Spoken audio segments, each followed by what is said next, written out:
Hello guys! Good morning! Good morning! Ito po tayo ngayon. Kalakad-lakad lang po muna. Pasyal-pasyal lang po pag may time. Dito muna tayo sa lilim kasi mainit. Ayun! May bird na! Nakita nyo guys? Kalapati yan dito. May kalapati rin sila dito. Kaya lang ang kalapati dito, ganon din, kumbaga imported din. Kumbaga sa atin, ang kalapati natin, kalapating Pinoy. Dito naman kalapating Oman, di ba? Kanya-kanyang lahi. Ayan, nangangamo yung sigarilyo, guys. Sakit ng ilong ko. Sakit ng lalamunan ko. Excuse me po. Ayan, ang palaruan ng mga bata, guys. Yan. Ito ang shopping festival. Ayan, oh.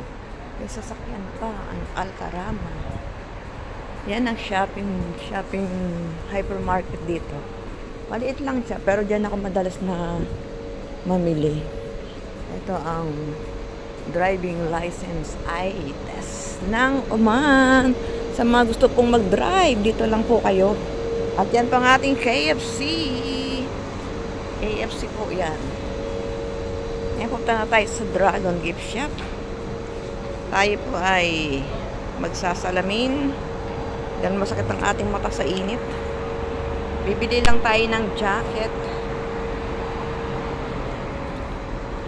Dahil gagamitin natin sa ating pagbiyahe. Ang dami kong car, guys. Daming car. Ito na tayo. Tabid-tabid lang tayo, mga kaibigan. As usual, ingat-ingat. Ayan, may sasakyan na mabilis. Ayokong tumawid ng mayroong sasakyan. Ang bibilis kaya ng sasakyan dito, guys. Kaya ito lang ganong, saglit lang nandyan na sa tabi mo.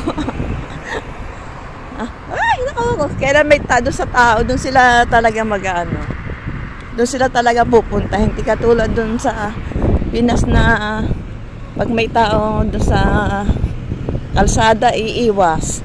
Dito hindi. Kahit nandun sila sa gilid, talagang yung pinaka-way mo, yan ang pupuntahan nila. Wala silang pakundangan sa tao. Yan guys, dito na naman tayo sa Dragon Gift Shop kasi may bibilhin tayong ganito pala kapag maaga sa Dragon Gift Shop. Sila busy. Mainit. Sobrang init, guys. Excuse me. Excuse me po. Hello. Kailangan pa ba to?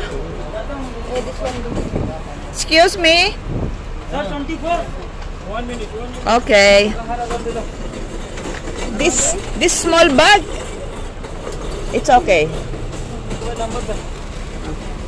Okay guys, I will subscribe na lang po kayo ha.